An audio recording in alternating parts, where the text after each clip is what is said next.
CUET से regarding आप सबके बहुत सारे डाउट अभी भी पेंडिंग हैं, तो मैंने सोचा क्यों ना इस पे एक वीडियो बना दूं मैं।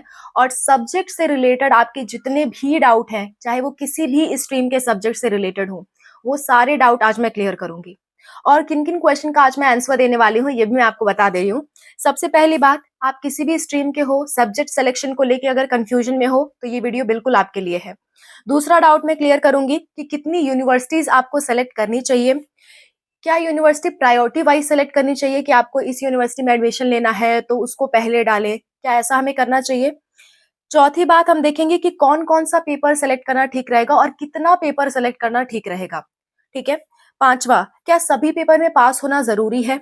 छठवां क्वेश्चन, किसी में फेल हो गए तो क्या होगा, क्या हमारा एडमिशन नहीं होगा इसलिए हम कम पेपर सेलेक्ट करें। सातवां क्वेश्चन आपका ये होगा कि यूनिवर्सिटी और पेपर ऐड करना या डिलीट करना है तो कैसे करें, और इसके लिए क्या हमें फीस लगेगी, क्या हमें एक्स्ट्रा फीस देनी पड़ेगी। और सबसे कॉमन डाउट कि क्या हमें जनरल टेस्ट लेना जरूरी है, अगर नहीं लेंगे तो क्या होगा। इन सारे डाउट्स की आज हम बात करेंगे। ओके, वन बाय वन ये सारे डाउट्स मैं आपके क्लियर करूंगी। तो अगर इनमें से रिलेटेड आपका कोई भी डाउट है तो आप वीडियो को लास्ट तक जरूर देखना। ओके। और मैं तो कहूंगी अगर सीयूईटी का आप एग्जाम दे रहे हो तो इस वीडियो को लास्ट तक जरूर देखो, आपकी बहुत काम आएगा ये। सबसे पहली बात, आप सब्जेक्ट सिलेक्शन कैसे करो। आप किसी भी स्ट्रीम के हो, सबसे पहले आपको क्या करना होता है, एप्लीकेशन फॉर्म भरना होता है। अगर आप एप्लीकेशन फॉर्म भर चुके हो तब आप ये कैसे प्रोसेस करोगे वो भी मैं आपको बताऊंगी, डोंट वरी। तो सबसे पहली बात मैं आपको बता दूं कि सब्जेक्ट सिलेक्शन, मान लो आप बीए करना चाहते हो, ठीक है, बीए करना चाहते हो और सपोज कर लो आप किसी भी यूनिवर्सिटी से बीए करना चाहते हो, आपको नहीं मालूम किस यूनिवर्सिटी से, किसी भी यूनिवर्सिटी से आप बीए करना चाहते हो, ठीक है। तो दो चार यूनिवर्सिटी का नाम देख लो, जैसे कि फेमस यूनिवर्सिटी जो हो, जैसे कि डीयू, बीएचयू, ठीक है, एएमयू और आपकी जेएनयू, ये सारी यूनिवर्सिटी का आप नाम देख लो।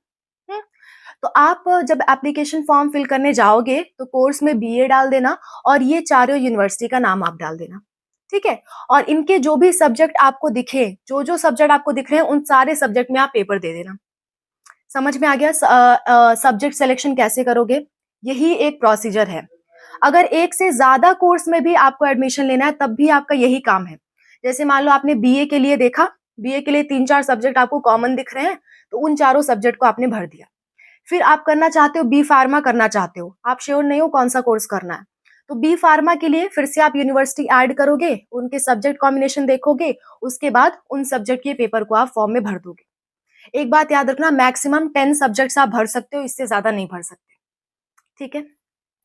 दूसरा क्वेश्चन, कितनी यूनिवर्सिटी सेलेक्ट करना ठीक है और क्या यूनिवर्सिटी प्रायोरिटी वाइज सेलेक्ट करना है।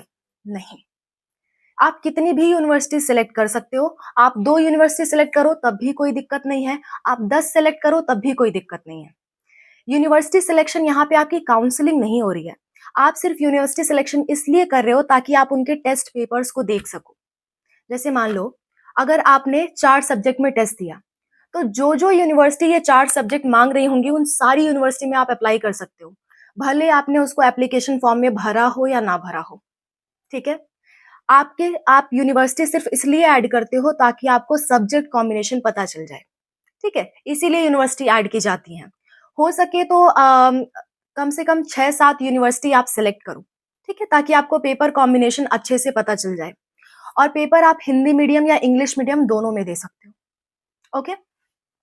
और प्रायोरिटी वाइज आपको क्लियर हो गया होगा कि इसमें प्रायोरिटी का कोई रोल नहीं है, आप कोई भी यूनिवर्सिटी पहले भरो कोई भी बाद में भरो, इसमें कोई दिक्कत नहीं है। यहाँ काउंसलिंग वाली बात नहीं है, आप प्रायोरिटी कुछ भी रख सकते हो, ठीक है, बीएचयू पहले रख दिया या डीयू पहले रख दिया, उससे कोई मतलब नहीं है। क्लियर। नेक्स्ट, कितने पेपर सेलेक्ट करना ठीक रहेगा। तो जैसे कि मैंने आपको बताया, 2 पेपर आप जरूर से जरूर सेलेक्ट करो, चाहे आप जिस भी कोर्स में एडमिशन लेना चाहते हो, 2 पेपर आपको देना ही चाहिए। पहला जनरल टेस्ट, दूसरा लैंग्वेज का। इंग्लिश या हिंदी में से एटलीस्ट एक लैंग्वेज का पेपर आपको देना चाहिए, ये मेरा पर्सनल सजेशन है आपके लिए, इससे आपको कई जगह फायदा मिलेगा काउंसलिंग के टाइम, ठीक है।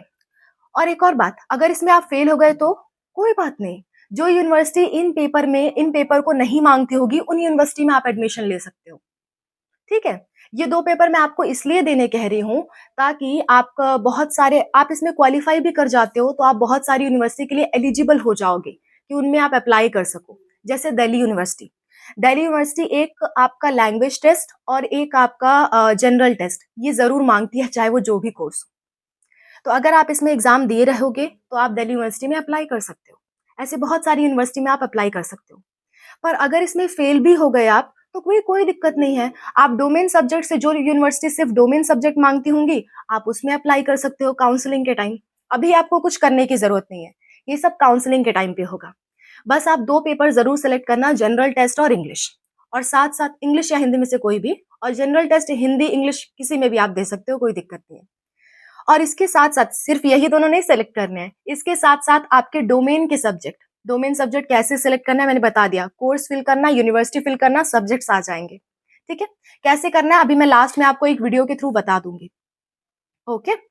अच्छा, तो आपको पता चल गया कि कितने पेपर सेलेक्ट करने हैं। 2 पेपर तो पक्का सेलेक्ट कर लेना, और डोमेन से रिलेटेड आपके जो भी पेपर हैं, जैसे मान लो बीए करना है, सॉरी बीएससी करना है, तो फिज़िक्स, केमिस्ट्री, बायोलॉजी आप सेलेक्ट करोगे, या फिज़िक्स, केमिस्ट्री, मैथ आप सेलेक्ट करोगे। इस तरह से आपको सब्जेक्ट सिलेक्शन करना है, ठीक है? हिंदी या इंग्लिश मीडियम कुछ भी कर सकते हो। नेक्स्ट अगर मैं बात करूँ, क्या सभी पेपर में पास होना ज़रूरी है? ऐसी कोई बात नहीं है। आप इनमें से 1 या 2 पेपर में पास होगे, तो जो यूनिवर्सिटी इन पेपर के बेस पे एडमिशन लेती होगी, आप उसमें अप्लाई कर सकते हो। आप सभी में तो अप्लाई नहीं कर पाओगे, पर कुछ में ज़रूर अप्लाई कर पाओगे। तो आपको चिंता करने की कोई बात नहीं है, ठीक है? आगे बढ़ते हैं। किसी में फेल हो जाए तो क्या होगा, ये भी मैंने आपको बता दिया। एक बच्ची ने मुझसे क्वेश्चन पूछा था कि मैम अगर मैं मान लो 7 सब्जेक्ट भर रही हूँ, तो क्या मुझे सातों में पास होना पड़ेगा? अगर मैं सब्जेक्ट कम कर दूँ तो सारे में कम में पास हो जाऊँगी तो मेरा सिलेक्शन हो जाएगा। ऐसा कुछ नहीं है। आप 10 भर रहे हो, 10 में से 3 में पास हो रहे हो, तब भी कोई बात नहीं, उस बेस पे आप एडमिशन ले सकते हो। आप 3 भर रहे हो, 3 में से 3 पास हो रहे हो, तब भी कोई दिक्कत नहीं है। दोनों समान हैं, उसका टोटल नंबर नहीं काउंट होता है, पेपर के हिसाब से नंबर काउंट होते हैं। जैसे मान लो बीएचयू में आपको एडमिशन लेना है बीएससी में, तो वहाँ पे आपको फिजिक्स, केमिस्ट्री, बायोलॉजी ही आपको चाहिए। पर आपने जनरल टेस्ट भी ले रखा है, इंग्लिश भी ले रखा है, हिंदी भी ले रखा है, बहुत सारे ले रखा है। तो इनके मार्क्स का कोई मतलब नहीं है इस यूनिवर्सिटी के लिए। ये यूनिवर्सिटी सिर्फ आपके फिजिक्स, केमिस्ट्री और बायोलॉजी के मार्क्स देखेगी और कुछ नहीं देखेगी। बात समझ में आ रही है? तो आपका एक-एक सब्जेक्ट के मार्क्स अलग-अलग कैलकुलेट होंगे, ना कि पूरे के एक साथ। ठीक है? तो पूरे के एक साथ आप ऐसा मत सोचो कि मैं 10 सब्जेक्ट भर दूँगी, 4 में फेल हो गई तो मेरा ओवरऑल कम हो जाएगा। नहीं, ओवरऑल की यहाँ कोई बात ही नहीं है। एक-एक सब्जेक्ट की अलग-अलग आपकी मार्किंग आएगी। ठीक है?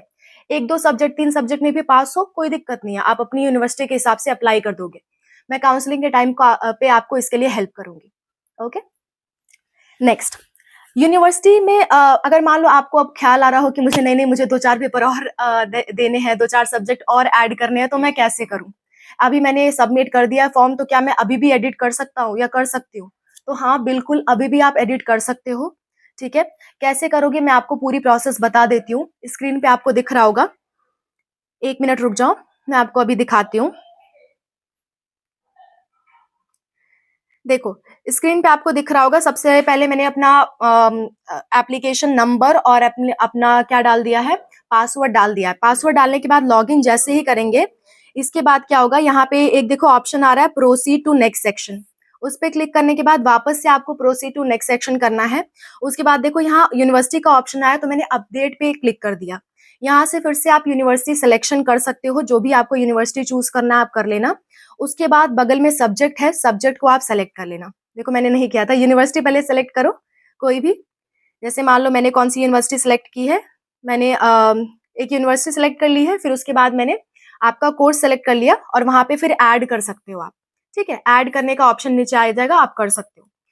कुछ लोगों के फॉर्म में ये एडिशन नहीं होगा क्योंकि थोड़ा-सा एरर चल रहा है, कुछ लोगों के फॉर्म में एडिशन नहीं होगा, तो वो लोग करेक्शन डेट का वेट करें। करेक्शन डेट आपका 1 अप्रैल से लेकर के 3 अप्रैल के बीच में है। वहाँ पे आप ये सारी चीज़ें करेक्ट कर सकते हो। जो भी गलतियाँ हो गई हैं आपके फॉर्म में, आप अभी जाके करेक्ट करने की कोशिश करो। अगर नहीं होता है, तो आप करेक्शन फॉर्म का वेट करो। मैक्सिमम लोगों का हो जाएगा, लेकिन जिन लोग का नहीं होता है, वो करेक्शन डेट का वेट करेंगे। ठीक है? एक और क्वेश्चन था जो कि मुझे अभी याद आया कि फीस क्या बढ़ जाएगी अगर हमने सब्जेक्ट ज़्यादा ले लिए तो? तो मैं आपको बता दूँ, अगर मान लो आपने 3 सब्जेक्ट लिए हैं, जनरल की मैं बात करती हूँ। अगर आपने 3 सब्जेक्ट लिए हैं, है ना? 3 सब्जेक्ट लिए हैं तो जनरल कैटेगरी की फीस होगी 750 और ओबीसी की फीस होगी 700, ठीक है? तो अगर आपने 3 से ज़्यादा आप बढ़ाना चाहते हो, 4 करना चाहते हो, 5 करना चाहते हो, 6 या 7 करना चाहते हो, यानी 4 से 7 के बीच में अगर आप सब्जेक्ट लेना चाहते हो, तो आपको फीस देनी पड़ेगी 1500 जनरल कैटेगरी को, और ओबीसी को देनी पड़ेगी 1400, ठीक है? अगर आप 7 से भी ज़्यादा करना चाहते हो, यानी कि 8, 9 या 10 पेपर सेलेक्ट करना चाहते हो, तो आपको फीस देनी पड़ेगी 1750, या फिर ओबीसी के लिए है 1650, ठीक है? तो कुछ लोग होंगे जो कहेंगे कि हमें सब्जेक्ट ऐड करने पे फीस नहीं देनी पड़ रही है, तो हो सकता है पहले से आपने 4 सब्जेक्ट ऐड किए हो, तो 5वां 6वां कर रहे हो, ठीक है? 1 से 3 के बीच में आपको 750 देना पड़ता है। 4 से 7 अगर सब्जेक्ट आप चूज़ करते हो, चाहे 4 चूज़ करो, चाहे 5, चाहे 6, चाहे 7, इसके लिए आपको देना पड़ेगा 1550, और आप 8, 9 या 10 पेपर चूज़ करते हो, तो आपको देना पड़ेगा 1750 जनरल कैटेगरी को, ठीक है? तो आप जिस हिसाब से पेपर बढ़ाते हो, उस हिसाब से आपकी फीस भी बढ़ती है, इस तरह से बढ़ती है। आई होप अब आपके सारे डाउट्स क्लियर हो गए हैं सीयूईटी से रिगार्डिंग। अभी भी आपका कोई भी डाउट रह जाता है तो मुझे ज़रूर बताओ, मैं उसे जल्द से जल्द सॉल्व करने की कोशिश करूँगी। और प्रिपरेशन के लिए मैंने एक वीडियो बना दी है कि आप प्रिपरेशन कैसे करोगे। आपको लास्ट में, इस वीडियो के लास्ट में वो वीडियो मिल जाएगी, आप जाके देख सकते हो। ठीक है? तो आज के लिए बस इतना ही। कोई भी डाउट है, मैं हमेशा आपके लिए अवेलेबल हूँ। जल्द से जल्द मैं आपको रिप्लाई करूँगी। मिलते हैं नेक्स्ट वीडियो में। नेक्स्ट वीडियो में हम प्रिपरेशन करेंगे, ठीक है? मैं एनसीईआरटी का फर्स्ट चैप्टर आपको बताऊंगी। ओके, चलो ठीक है, मिलते हैं नेक्स्ट क्लास में।